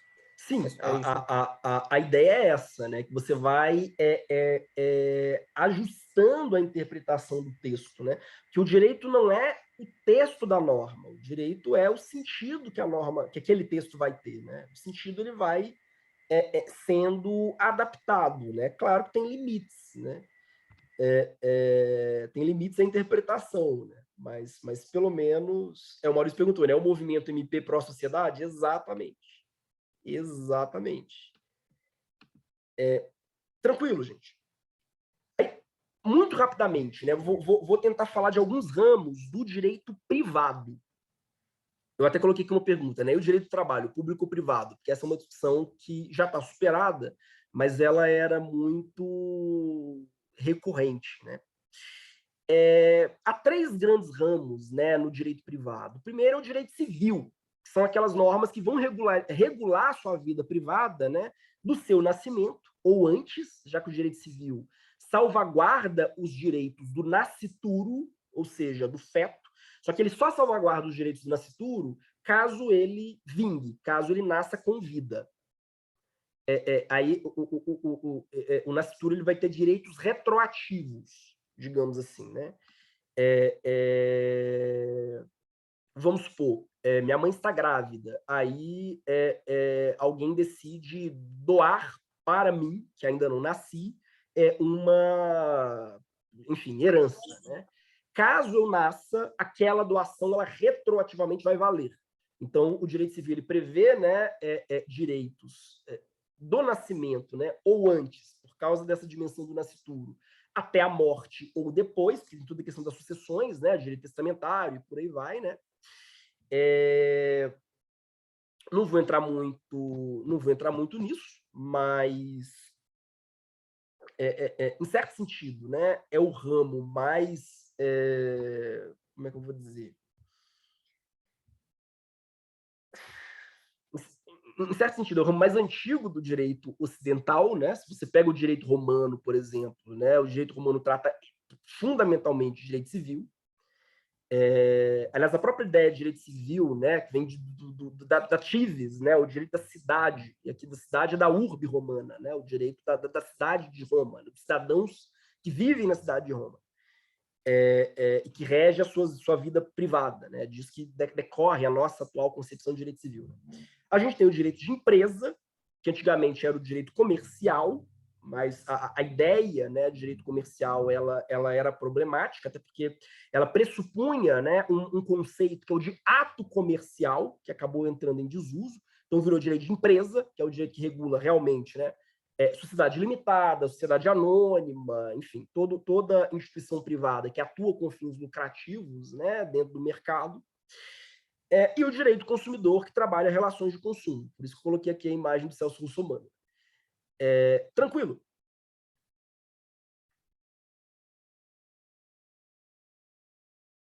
Sim? Tranquilo, professor, valeu. Dentro do direito civil, aí você tem vários campos que se abrem, né? Direitos reais, que trata basicamente de propriedade, né? Minha relação com os meus bens, né? Direitos pessoais, inclusive direitos personalíssimos, né? Direito à imagem, por exemplo, né? O meu direito à minha própria imagem, direito sucessório, direito de família, né? Direito de família, para mim, devia acabar, mas tudo bem. Você tem uma série de ramos, né, dentro desse campo, né? A Isabela perguntou qual a diferença entre civil e cívil. Boa pergunta. Eu acho que o cívil a gente usa, em geral, como adjetivo. Mas se bem que civil também, né?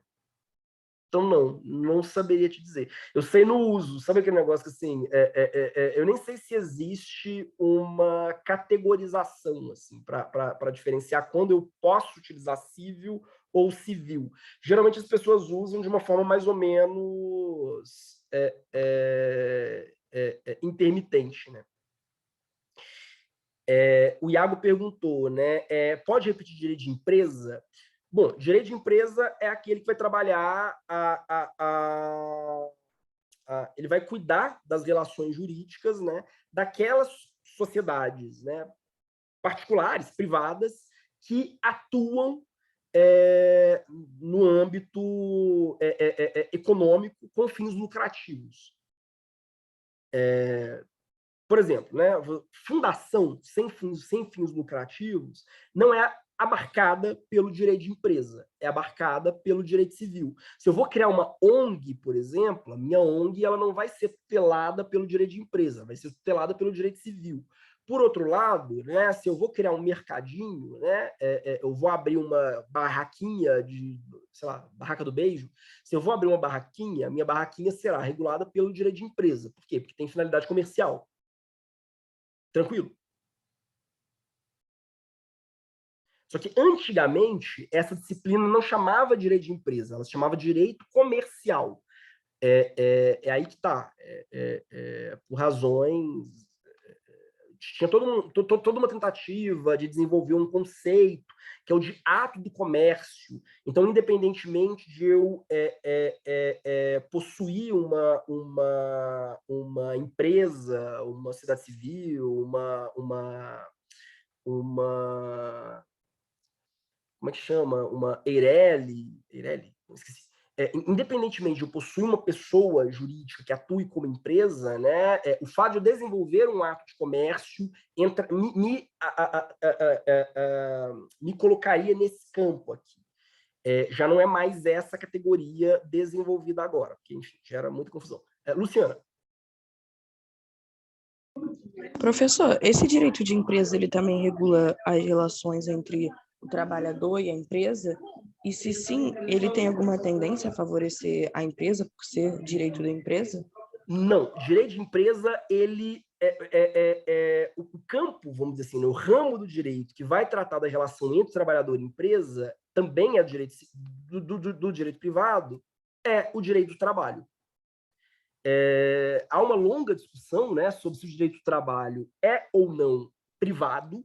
Por quê? Porque há uma incidência grande do Estado, né, sobre aquela relação entre particulares, entre a empresa e o trabalhador, mas o direito do trabalho ele é justamente o campo do direito, sobretudo no Brasil, né, por causa da consolidação das leis do trabalho, que vai regulamentar esse vínculo, né, esse contrato trabalhista. Hoje a gente entende que o direito do trabalho é um ramo do direito privado porque o grande objeto dele é um contrato entre particulares, né, a empresa e o trabalhador, né, o empregado, né, melhor dizendo.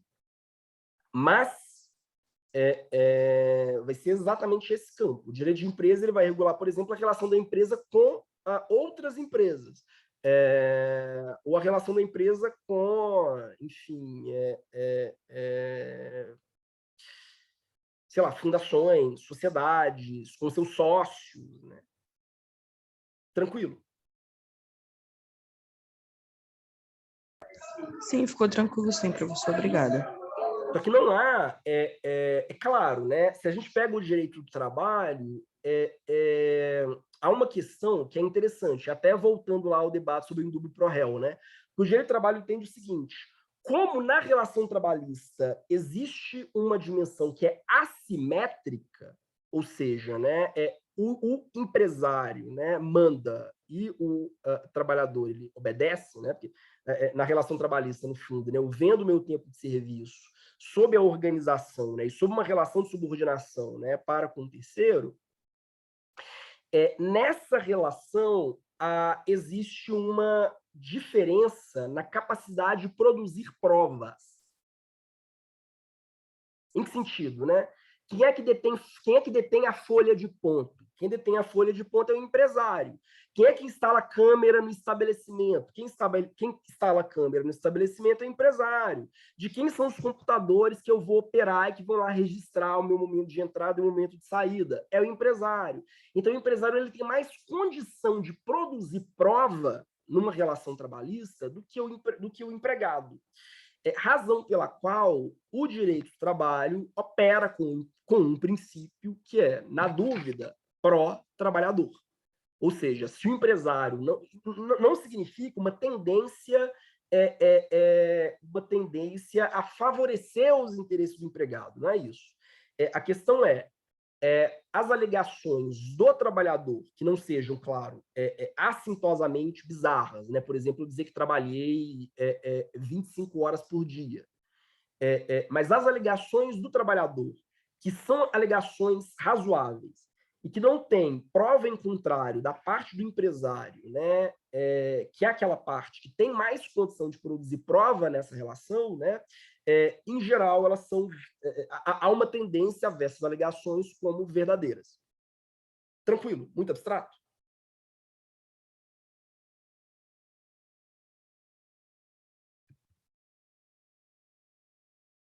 Sim, não? Vai lá. Tranquilo, professor, tá de boa. Mesmo, estão caladinhos. Bom, só para fechar, eu acho que eu já falei demais, né? O ensino jurídico, o ensino jurídico ele vivencia uma crise. E é uma crise que ela se arrasta há muitos anos, né? Vocês vão ver que boa parte das aulas do curso, elas são aulas expositivas, de lecture. Eu escrevi, depois procurem na internet, quando eu estava na graduação, eu escrevi um artigo pequeno, assim, de 2, 3 páginas, para o jornal da faculdade, chamado Já Fomos Alfabetizados. Porque boa parte dos meus professores de dogmática faziam o seguinte, eles abriam o código e liam durante a aula. Não sei como isso funciona na FND, mas é possível que não seja tão distante assim do meu período, digamos assim, né? Da época da minha graduação. Há um texto clássico, inclusive, né, do Santiago Dantas. Santiago Dantas é um dos grandes professores que passaram pela FND. É uma sumidade. Assim. Há, inclusive, um viaduto famoso no Rio, né, com o nome dele, né, do Santiago Dantas. Mas o Santiago Dantas, ele escreveu um texto clássico, foi a aula dele, uma aula magna que ele deu na FND, exatamente sobre a crise do ensino jurídico, isso na década de 50. Então, uma crise que se arrasta há muito tempo. Né? Porque as aulas, elas são, em geral, muito verticalizadas, elas são muito maçantes e elas são muito pouco críticas. Sobretudo as aulas de dogmática, para dizer a verdade. O conteúdo, né, é um conteúdo muito desatualizado, você tem um esforço, né, para reduzir o ensino a um preparatório para concurso, com todas as questões que a gente discutiu na primeira aula, e há uma leva, né, de autores que vêm tentando, né? Meu Deus, eu tirei o compartilhamento, deixa eu voltar. Há uma leva de autores que vem tentando oferecer alternativas, né, a essa crise do ensino jurídico, mas a verdade é que o espaço das escolas de direito é cada vez menos crítico. Talvez ele seja pouco crítico, inclusive por uma falta de diálogo entre as disciplinas etéticas e as disciplinas dogmáticas, e, dentro das dogmáticas, entre as disciplinas de direito público e as disciplinas de direito privado. Então, você tem um processo de autonomização, digamos assim, né? um processo de hiperespecialização em cada um desses campos, né, que tem empobrecido muito o debate. O Guilherme comentou, né, Mangabeira Unger era da FND. Sim, eu tive a oportunidade de encontrar o Mangabeira 3 vezes. Eu o entrevistei 2 vezes, e numa ele me convidou para participar de um evento sobre a obra dele, porque eu acabo... E agora ele vai prefaciar um livro meu, mas enfim, eu aqui me exibindo os amigos famosos. Mas ele vai trabalhar no prefácio de um livro que eu estou organizando. A gente dialoga há algum tempo. Eu até tentei negociar que a FND desse um título de doutor honoris causa para ele, mas há toda uma dimensão política assim, que enfim, que eu não tenho, né? Há todo um pistolão, todo um pistolão, vamos dizer assim, de política interna da universidade que seria preciso fazer, né, para garantir esse título. Tranquilo, gente. Eu acabei me estendendo demais e não debati filosofia propriamente, né? Então isso vai ficar para a próxima aula de novo, né? Mas eu acho que tá fluindo. E o que a gente está fazendo não deixa de ser filosofia também. Mais dúvidas, críticas, sugestões? Foi top demais, professor. Você deve carregar um grande peso nas costas. Até parece. É culpa. É difícil, professor. É difícil carregar esse peso. É culpa. Mas o pessoal comentou, nossa, que chique. Ih, vocês não viram nada. Eu estou escrevendo um livro com a Adilson Moreira. Então, tipo, na verdade, já está pronto o livro. Vai sair no início do ano. Eu sou a pessoa mais jeca do mundo nisso. Assim, eu adoro exibir os meus amigos famosos. Como são poucos... a Isabel perguntou, professor, sou da turma C, posso tirar aula nesse horário? Pode sim, sempre.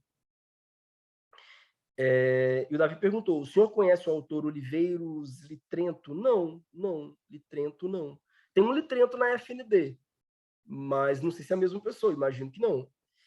E a Luísa perguntou, já tem que ler o texto de Platão para a próxima aula? Olha, eu vou tentar dar eu vou tentar encaixar o texto do Platão, pelo menos assim, uma discussão muito en passant, e o debate sobre filosofia como um todo, assim, que seria da aula de hoje. Assim. Vai ser um negócio, imagino... tô fazendo bagunça aqui. Vai ser um negócio bem introdutório, mas eu acho que dá para conectar os dois textos numa aula só, de uma forma fluida. Não são tantos slides assim, né? Mas, enfim, vou tentar. Não vou garantir que vou conseguir amarrar os dois. O Nelson perguntou qual o nome do livro. Qual livro?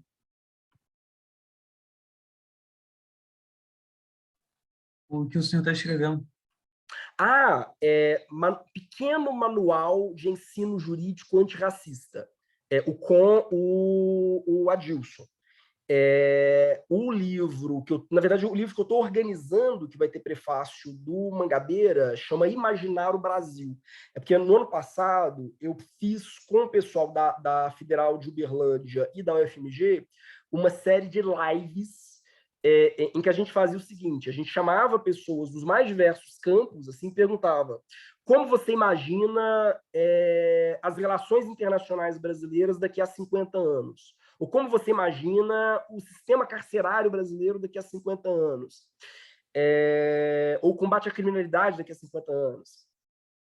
Como você imagina os partidos políticos brasileiros daqui a 50 anos? Por isso chamava Imaginar o Brasil. E aí disso a gente pediu para uma equipe de alunos transcreverem as palestras, virou um livro. O evento termina com uma entrevista com o Mangabeira.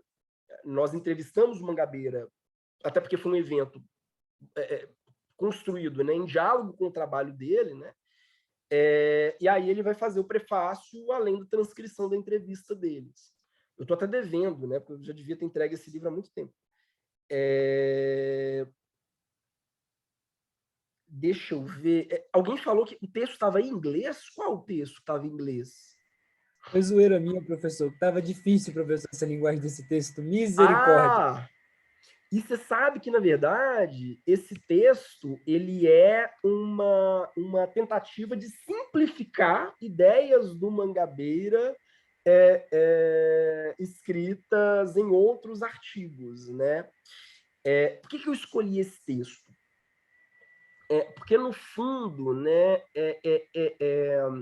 a gente precisa urgentemente repensar a maneira como o ensino jurídico se dá, por vários problemas, né? Um dos problemas é o seguinte, e aí eu não deveria nem dizer isso já no início do curso, né? Porque é um negócio que vocês verão por si mesmos ao longo da faculdade, mas o curso de Direito vou usar a metáfora que eu sempre uso. Imagina que, terminada essa aula, você vai assistir TV. Aí você é um doido fetichista e, ao invés de você assistir Netflix, sei lá, ou ao invés de assistir o Gavião Arqueiro, você vai assistir TV Senado. Eu tenho alguns colegas tarados, assim, que passam o dia assistindo TV Senado. Você vai ligar na TV Senado. Aí você liga na TV Senado e você vai ver o Alexandre Frota e o Tiririca brigando aos berros para tentar aprovar uma determinada legislação. Aí você olha e você pensa, poxa, as normas, né, a legislação brasileira, são legislações criadas em meio a disputas políticas. O direito ele é política, o direito ele é um produto de negociações, de choques de interesses. Isso é uma constatação óbvia, eu não estou dizendo nada bizarro. Se você liga na TV Senado ou na TV Câmara, é isso que você vai ver. As pessoas que criam as normas brasileiras criam essas normas a partir de uma série de acordos e de negociações e de conflitos que envolvem interesses políticos muito específicos. Isso é óbvio. Mas aí você troca de canal. Você sai da TV Câmara ou da TV Senado e vai para a TV Justiça. Aí você vai ver a Carmen Lúcia ou Fux, que são pessoas, ou André Mendonça agora, Deus nos salve, né? Você vai ver essas pessoas que são também movidas por interesses políticos, todos nós somos, mas eles vão ler a mesma lei que foi criada pelo Tiririca e pelo Alexandre Frota como se ela fosse técnica. Não, eu estou lendo essa norma aqui e é uma norma técnica, é uma norma racional, é uma norma coerente, né? E é isso que as escolas de direito fazem. No fundo, as escolas de direito elas acabam ensinando, elas acabam nos ensinando a ler normas, a ler leis, que são leis produzidas a partir de interesses políticos, como se fossem normas técnicas, como se houvesse uma dimensão de neutralidade, de impessoalidade, de sistematicidade. É isso o que o Mangabeira critica. Ele vai dizer, olha, um ensino jurídico que faz isso é um ensino jurídico que deseduca. Que, na verdade, o que ele vai fazer é criar uma espécie de abstração do real, né? E aí ele vai tentar lutar para que as escolas de direito elas sejam um pouco mais críticas em relação a isso, né? Para que a gente seja um pouco mais sensível para entender a politicidade do direito. E aí ele vai tentar pensar em várias estratégias de como melhorar isso, inclusive nas disciplinas, reformando as disciplinas mesmo. Ele vai em vários pontos muito específicos, né? Como reformar, inclusive, a grade curricular do curso de Direito, para que os alunos eles nunca percam isso de vista. Que, olha, tanto na hora de produzir uma norma, quanto na hora de aplicar uma norma, há interesses políticos em jogo. Sempre. Não existe uma leitura mais ou menos técnica do direito. Toda leitura do direito ela é ideologicamente condicionada. Claro, eu não deve... Aliás, um outro livro de introdução que eu acho sensacional, do Roberto Lira Filho. Roberto Lira Filho escreveu um livro chamado O que é o Direito, para aquela coleção Primeiros Passos. O Roberto era marxista, ferrenho, tipo que cantava Belchior, ia para sarau com chinelo de couro e calça de saco, né, de pano de saco. Roberto Lira Filho, cara assim, esquerda, faca na caveira, que deixaria o Alisson Mascaro no chinelo. Assim. Quem é Alisson Mascaro perto do Lira Filho? E ele escreveu um livrinho chamado O que é o Direito, em que ele diz exatamente isso que eu estou dizendo. Né? Só que ele escreveu isso num contexto em que dizer isso era crime, né? Que foi no auge da ditadura militar. Então é um livrinho maravilhoso, vocês leem uma tarde. Ele também está esgotado, mas eu sei que na locadora, quer dizer, na pirataria da internet, toda a coleção Primeiros Passos ela está em PDF. Esse livro, inclusive, e acho excelente, assim, como introdução ao direito. A Evelyn tinha levantado a mão. Evelyn?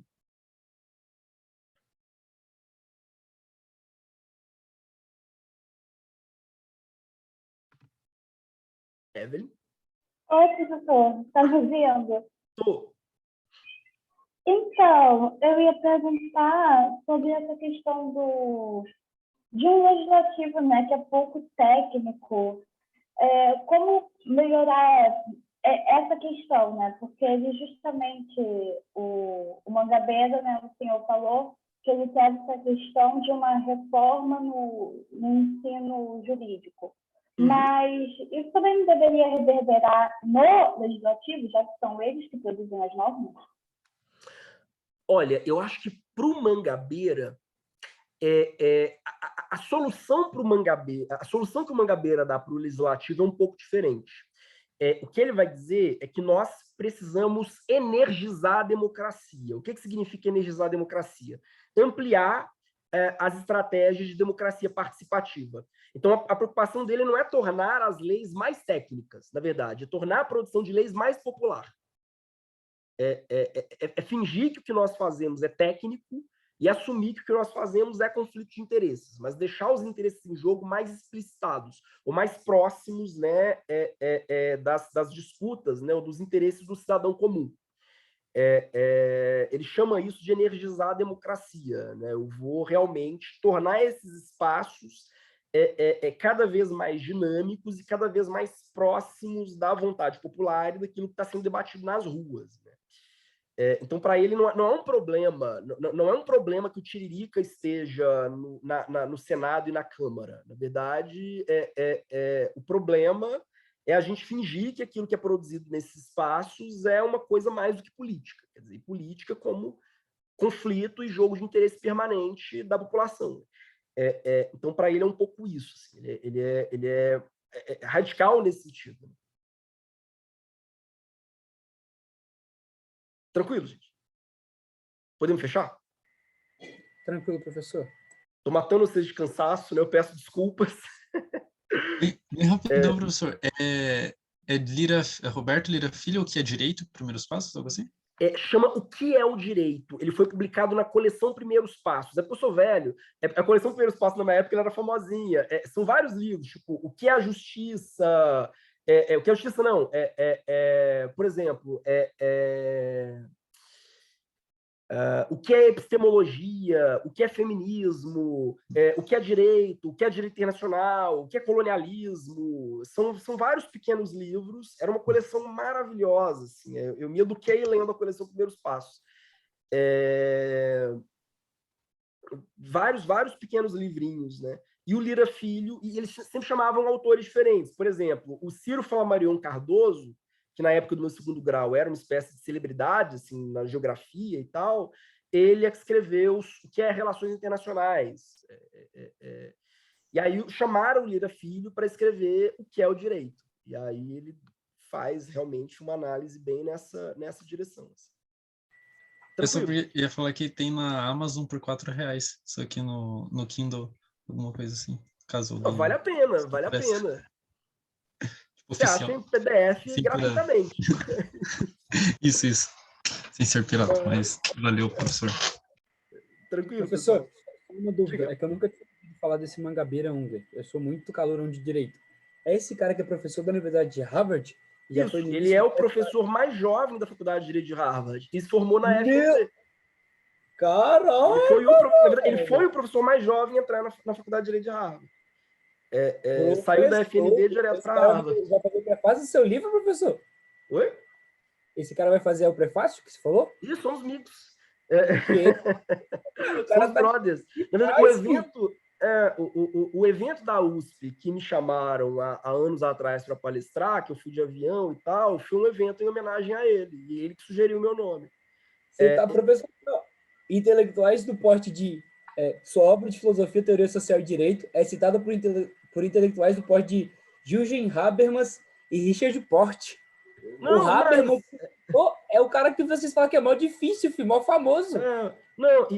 O Mangabeira ele foi ministro, né? Ele foi ministro do Lula, ele foi ministro da Dilma, e se o Haddad fosse presidente, ele seria ministro do Haddad, se o Ciro fosse presidente, ele seria ministro do Ciro, porque ele é amigo dos dois. Então, todo governo de esquerda assim, dos últimos anos, ele é ministro. Eles sempre inventam assim, um ministério para ele. Assim, são os ministérios mais disparatados. Mas demais é um cara muito acessível, assim, muito generoso. Tô aqui me exibindo, né? Depois eu conto meus outros amigos famosos. Tá estourado, hein, professor? Besteira. Mas vamos lá, gente. Boa noite para vocês. Até semana que vem. Valeu, professor. Tchau, tchau, viu? Falou. Tchauzinho. Valeu, prof. Até mais. Professor, valeu. Até mais. Boa noite.